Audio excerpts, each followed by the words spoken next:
Before diving in, there's something that I want to share with you all, something that I've been creating behind the scenes and putting a lot of love into for the past couple of weeks.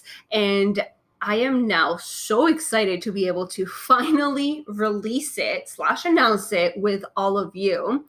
For all of you brand designers, I know you all hold a very special place in my heart as I used to be a brand designer myself back in the day. I have now created a 10-day free challenge called the Build Your Own Design Portfolio Challenge.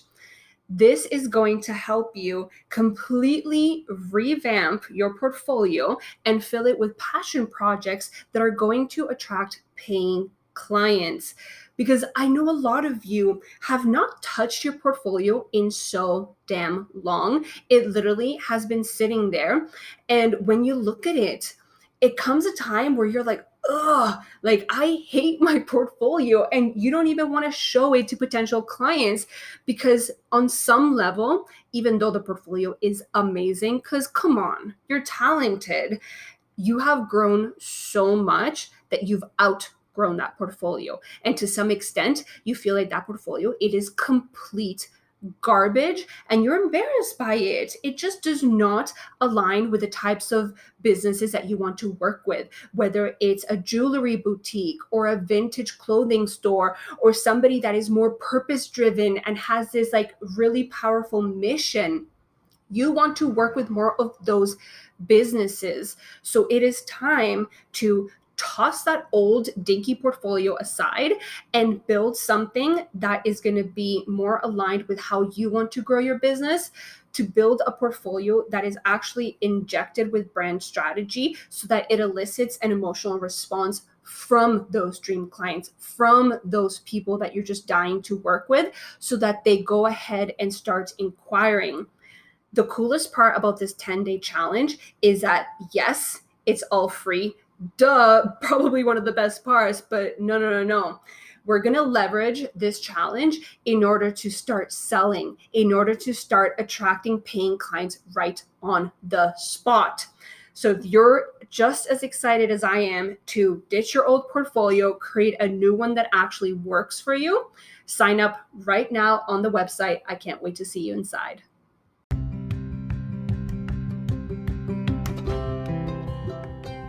Welcome to the Fiercely Visible CEO podcast. I'm your host, Steph Wharton. Join me as we dive into how to become a wildly in-demand CEO that prioritizes balance between life and business, isn't afraid of making the scary decisions that get you results you actually care about, and unapologetically breaks the rules to build the business and life of your dreams.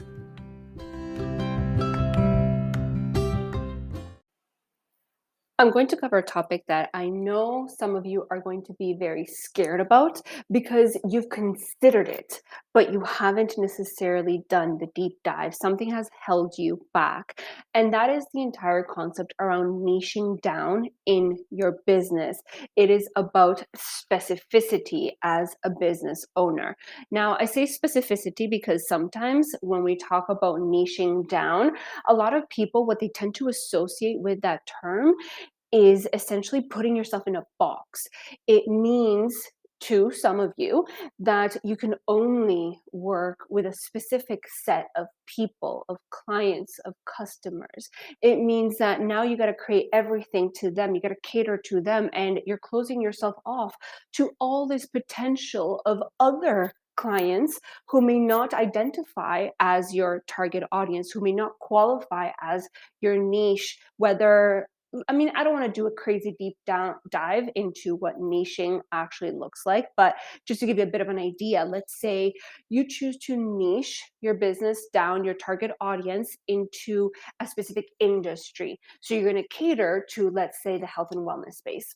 Or perhaps you want to niche in a different way based on your core values, or you want to niche down based on your offers. You want to be really specific about the types of offers that you provide and that you serve through, or perhaps you have a unique way of doing things, right?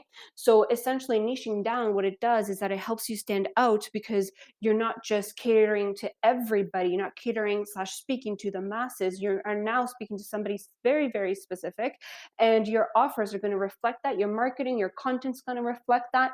And what it's it's going to do is it's going to resonate with that specific audience in a way that makes them think, that makes them have and experience that light bulb moment where they go, oh shit, now maybe I want to work with you. Maybe I can actually envision myself as that client going through that journey and experiencing that transformation that you go on and on and on about in your content.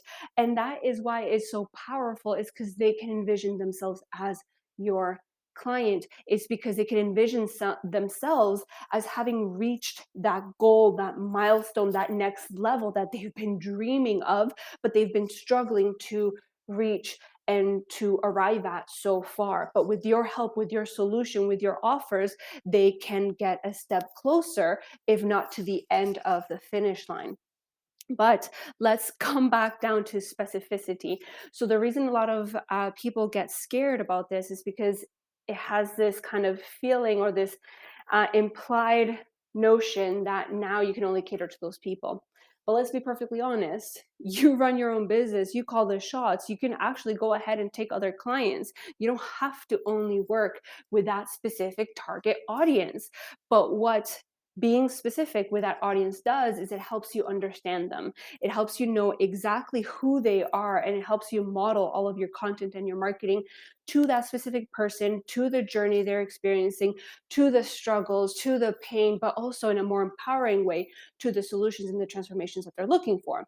So when you go ahead and you tailor all that content to them, and they can envision how you, specifically you, can help them see and realize that transformation, that's what's going to make the connection for them to want to hand over their credit card, to want to spend that hard earned money in your business. Now, when you have that very specific content that you're putting out there, that's very emotionally driven, that is really specific, and it touches on exactly what people are waiting to hear from you or from anybody, you actually end up resonating with other people too. It's not just that target audience that's going to be like, oh my God, this is brilliant. You're going to have a lot of other people that are going to be like, that's amazing. Like, I actually kind of vibe with that too. They might vibe with your personality. They might vibe for what you stand for. They might vibe for the solution that you provide and the way that you run your business. And that's what's going to make them want to reach out. So perhaps they'll reach out now, and hey, they're not your target audience, they're not your niche, but you get to decide if it's still a good fit. And if it's still a good fit, you can still welcome them into your business as a paying client. So all in all, when you're being specific, when you're niching down, you're not actually closing yourself off to any opportunities. If anything, you're making sure that your message is strong, that it's powerful, that it actually converts. And that's what we want to do at the end of the day. Other than serving and other than creating impact and all the good stuff, we are here to create a sustainable business. We're here to create a profitable business, and that means conversions. So by knowing who we speak to, by knowing what it is that they need slash want, depending on your business, you are able to then position your offers, position your brand and your business in a way that is appealing to them, and that at the end of the day converts into cash money. So the reason why I'm so passionate about specificity is because I've experienced that inside of my own business. I've personally seen the impact that it can have when you speak directly to a specific type of person. When I first transitioned into coaching, I went from being a brand designer to transitioning into a brand coach. And through that, it was simply because I was already helping a lot of my design clients through their foundations, through their brand strategy. So brand coaching was something that came very naturally to me. It's something that I was already doing for the past couple of months. So it was a very seamless transition that maybe for the spectator, for my audience, it seemed like this big pivot. But for me, really what that was, it was letting go of other offers that were no longer serving me, AKA the design side of things. But the brand strategizing, the brand coaching, as I facilitated all of my clients to realize what direction they wanted to go in inside of their business, who their niche market was going to be, what their offers are going to best serve them, and their messaging and so on. That was a natural transition, and that's what I was starting to do as a coach.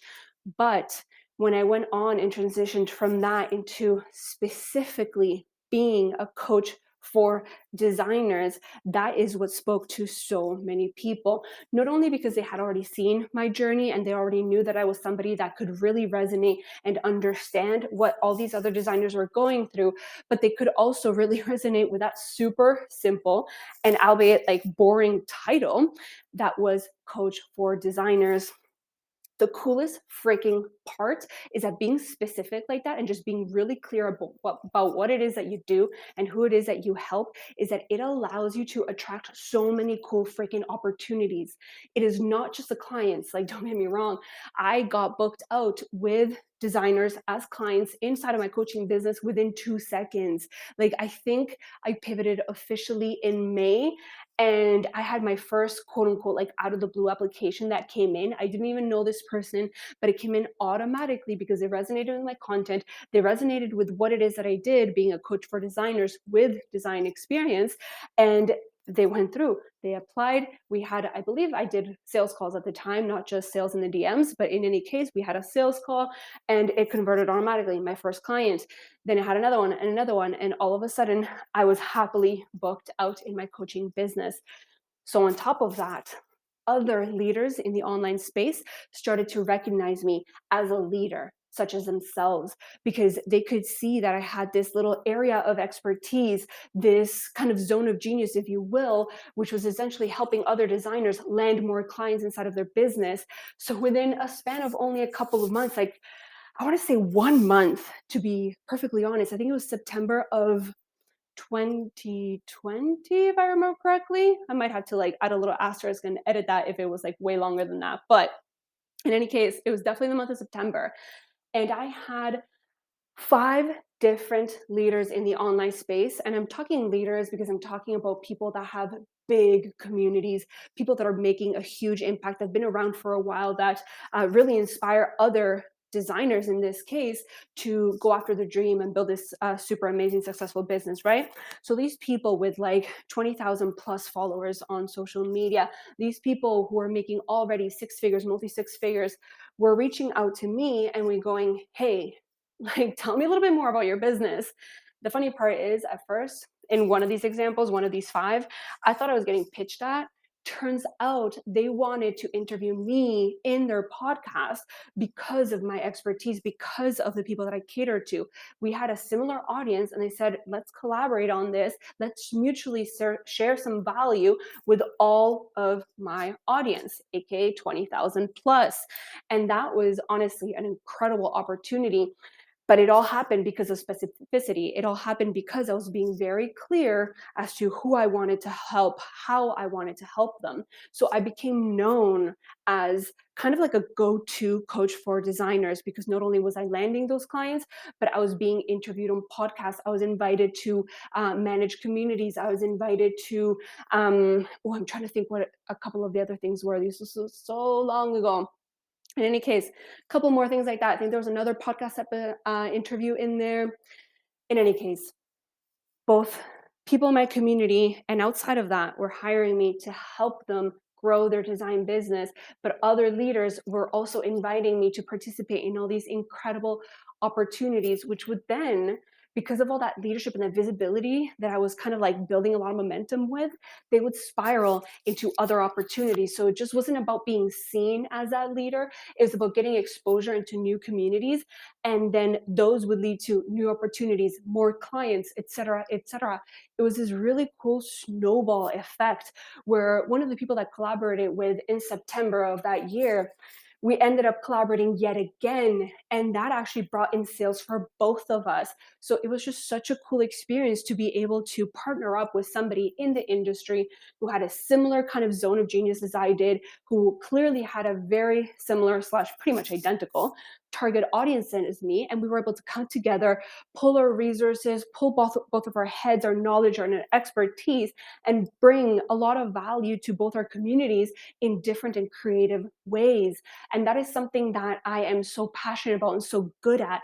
It is about connections. It is about getting massive exposure in the online space into untapped audiences. These are audiences that were never previously aware about who you were, but now all of a sudden they become exposed to you because of some visibility strategy that you've utilized, because of some collaboration that you did with somebody else in the online space.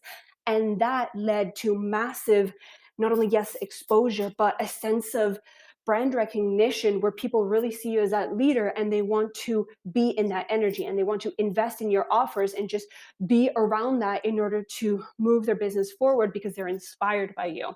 They like what you have to say and they want a little bit more. They want that transformation, that solution that you're able to provide inside of your niche, right? We're back to niching down. That's why I love the concept of niching down. Disclaimer, you don't have to niche down. Like, perhaps we'll do a little bit of content on what niching down could actually looks like. And that for me can actually be really creative. And perhaps it's not the traditional way of niching down. And perhaps it's why I'm actually so passionate about it and why a lot of people are scared about it, because we see it in different ways. I see the traditional way of niching down and I see a very open, flexible way of still being very specific, of still resonating and speaking directly to your target audience in a way that converts, in a way that creates meaningful connections. Be specific. Don't be scared to niche down.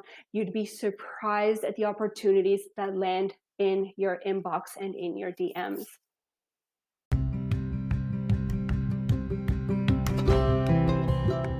That's it for this week's episode of the Fiercely Visible CEO podcast.